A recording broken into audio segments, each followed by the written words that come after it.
Bonjour à tous et bienvenue dans ce Morning Bull Live. Nous sommes le 6 janvier 2023, c'est le jour de la galette, des rois mages, je sais plus trop quoi.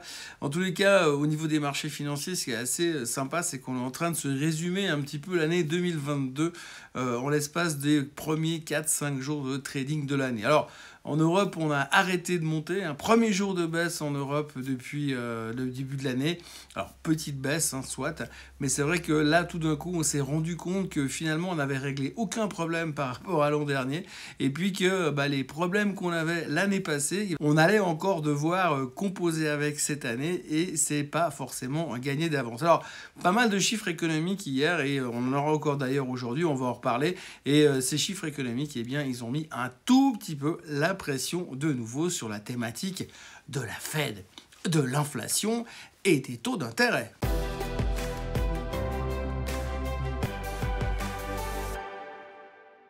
Alors, comme vous le voyez, nouvelle année, mais on n'a pas forcément changé de sujet. Donc, comme je vous le disais avant, l'Europe a légèrement baissé, les États-Unis ont bien baissé. Et la raison principale, c'est encore une fois une bonne nouvelle. On aurait préféré que ce soit une mauvaise, effectivement. Et cette bonne nouvelle nous a laissé entendre que, finalement, l'emploi allait trop bien. Et ça nous arrange pas quand l'emploi va trop bien. Vous avez commencé à le comprendre. On n'aime pas trop les bonnes nouvelles de ce genre parce que si l'emploi va trop bien, ça veut dire qu'à un moment donné, la Fed, elle n'a pas forcément fini de monter les taux. Alors, hier, un des chiffres les plus importants qui sont sortis, c'est les chiffres de l'emploi version ADP. Alors, les chiffres de l'emploi à la version ADP, c'est la même chose que les non-farm payrolls qu'on aura tout à l'heure, à 14h30. Là, d'ailleurs, on attend 200 000 créations d'emplois cet après-midi par rapport aux 263 000 qu'on a eu le mois dernier, avec un taux de chômage de 3,7%. Mais revenons aux chiffres de l'emploi de l'ADP. Donc, la version ADP, c'est la version des emplois privés.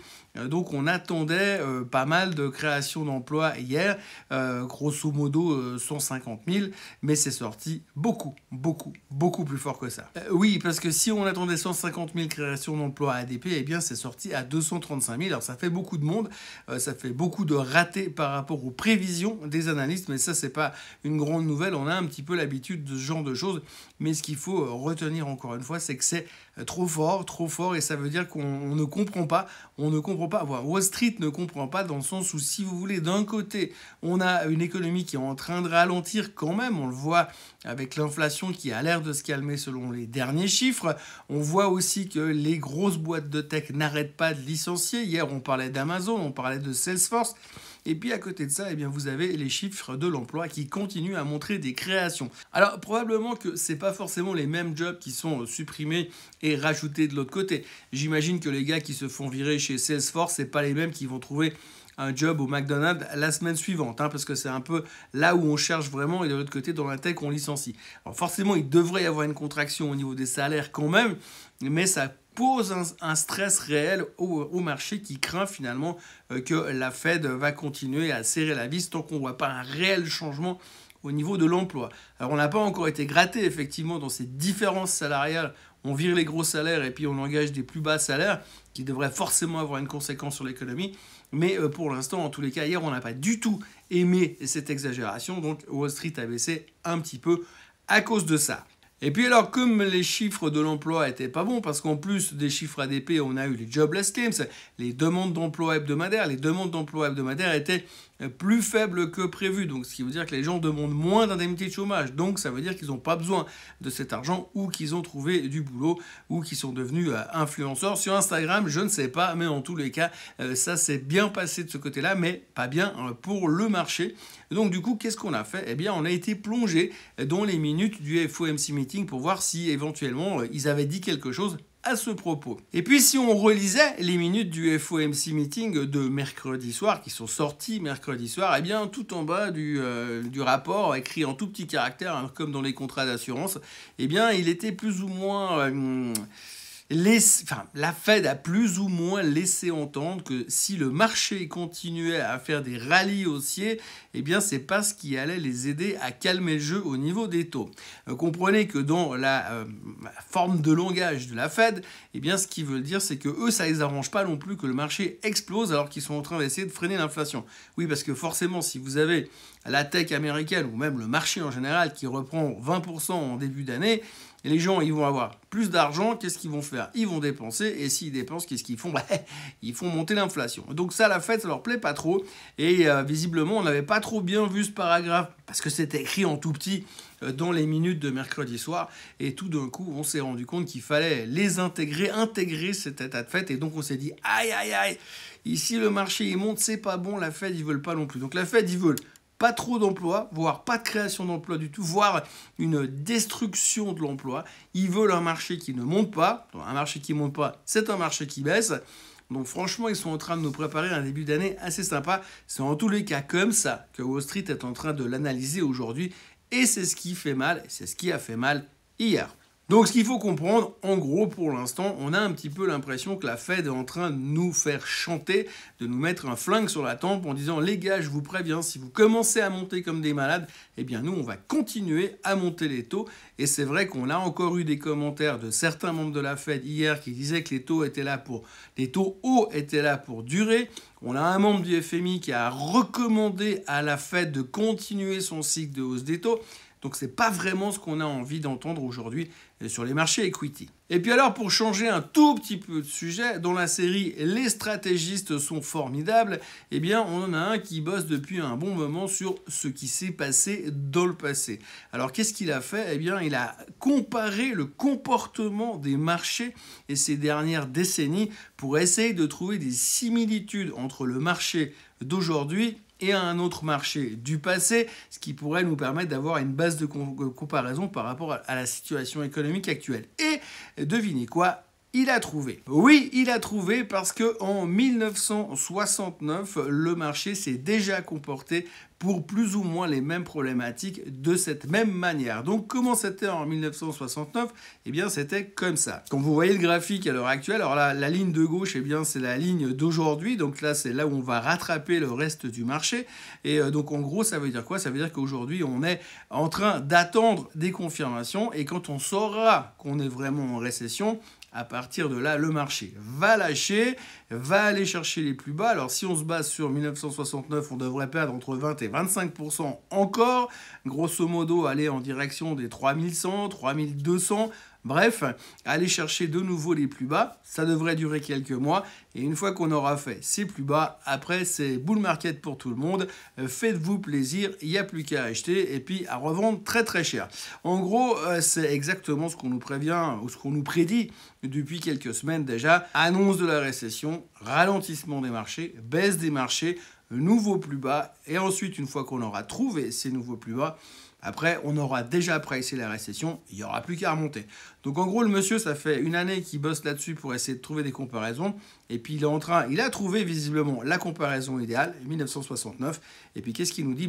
C'est exactement ce qu'on nous avait prédit déjà avant. Donc comme vous le voyez, eh bien, la bourse, c'est très facile. Il suffit juste d'attendre que ça baisse, de trouver le point bas, d'acheter bas et de vendre haut. Dans les nouvelles du jour, on retiendra Bed Bath & Beyond. Alors Bed Bath & Beyond, vous connaissez la société. Il y a quelques mois en arrière, on s'est excité comme des veaux avec l'équipe de Wall Street Bet parce que c'était un truc qui allait se produire encore une révolution à la GameStop, une révolution à l'AMC. Bref, il y a eu beaucoup de spéculation. Le titre est remonté jusqu'à quasiment $30 très brièvement. Et aujourd'hui, ça vaut pratiquement plus rien. Et là, on s'autorise à penser dans les milieux autorisés que dans les heures qui viennent, Bed Bath & Beyond devrait demander la protection du Chapter 11. En gros, ça veut dire qu'ils sont en faillite parce que, comme ils l'ont déclaré hier, ils ne voient pas comment ils peuvent continuer comme ça. Donc voilà, pour commencer l'année, une petite faillite dans le secteur des retailer, si on peut appeler ça comme ça. Ça faisait un moment qu'on le voyait venir. C'est pas une grande surprise, hein. Mais c'est vrai que pendant quelques temps, on a eu un bref espoir qui a été soutenu par l'équipe de Wall Street Bet et compagnie YOLO. Mais YOLO, ça n'a pas marché. Bon, on est le 6 janvier. Je crois que ça fait la 15e fois que je dis que je parlerai plus jamais de Tesla. Mais c'est pas de ma faute. Ils en parlent tous les jours, ça revient à chaque fois. Et cette fois, le sujet de Tesla, c'est qu'encore une fois, en Chine, ils ont annoncé une baisse dans les prix de vente des voitures. Donc en gros, il y a quelques mois en arrière, moins de 3 mois en arrière, ils avaient déjà slashé les prix des voitures de 9%, et là ils remettent une couche, moins 10%. Visiblement, ça va pas aussi bien que ça au niveau des ventes, ça ne se vend pas vraiment comme des petits pains. Alors heureusement pour l'instant, la Chine a l'air d'aller pas mal, mais après leur réouverture, on entend dire à droite à gauche que ça devrait aller vers le mieux. Les grandes villes sont en train de se rouvrir à peu près normalement, ça a l'air de bien se passer. C'est un peu plus dans les campagnes que c'est compliqué au niveau du Covid. On espère que ceux des grandes villes ils seront d'accord de venir acheter des Tesla à moins 20% ou presque. Dans la foulée de Tesla, bien évidemment, c'est comme d'habitude, quand ça va mal, on vient tirer sur l'ambulance. Donc aujourd'hui, c'est difficile de dire à quel moment on va trouver un point d'inflexion. Je vous disais hier que Madame Katie Wood était venue racheter Tesla. Il y a 2 analyses qui sont sorties hier en disant que c'était de loin pas terminé, le sell-off n'était pas terminé. On parle d'aller sous les $100. Et il y en a un qui expliquait justement que le momentum hyper sexy de Tesla, qui ne faisait que monter, était cassé depuis un bon moment. Et c'est vrai qu'on le voit assez régulièrement dans d'autres histoires, pas forcément celles de Tesla, mais d'autres histoires qu'on a déjà vues par le passé, où tout d'un coup, eh bien, c'est plus aussi sexy qu'avant. Prenez ne serait-ce que l'exemple de Salesforce. Salesforce qui a annoncé un ralentissement massif, qui a annoncé des licenciements massifs ces derniers jours, alors qu'il y a encore quelques mois en arrière, c'était The Star. Eh bien, tout ce momentum est en train de disparaître et de s'effriter, et c'est un petit peu ce qui se passe sur Tesla en ce moment. Donc le thème, c'est momentum, hein. Grosso modo, Tesla a perdu son momentum et Salesforce a perdu son momentum aussi. D'ailleurs, il y a eu un petit encart, une petite communication habituelle comme le fait monsieur Michael Burry, vous savez, le gars du Big Short. Il est venu expliquer hier que le marché n'avait pas compris les licenciements de Salesforce parce qu'il y avait un ralentissement massif dans la société et qu'il fallait interpréter ça un tout petit peu différemment. Ça veut dire que ça ne va pas du tout, et selon lui, le titre devrait être largement plus bas, et il part de 25% plus bas. Et puis pour terminer avec un petit détour sur le secteur crypto, on notera que la société Silver Capital, alors Silver Capital, c'est une crypto-banque, hein, une banque qui était dédiée aux assets sur les cryptos, qui subit aussi énormément de retraits. On parle de 8,1 milliards. Silvergate Capital a annoncé hier qu'ils avaient dû vendre massivement des assets à bas prix, ce qui fait que tout d'un coup, eh bien, le titre s'est fait littéralement massacrer, et on a encore perdu 42% sur la séance d'hier sur Silvergate Capital, qui se retrouve au plus bas de tous les temps, ou presque.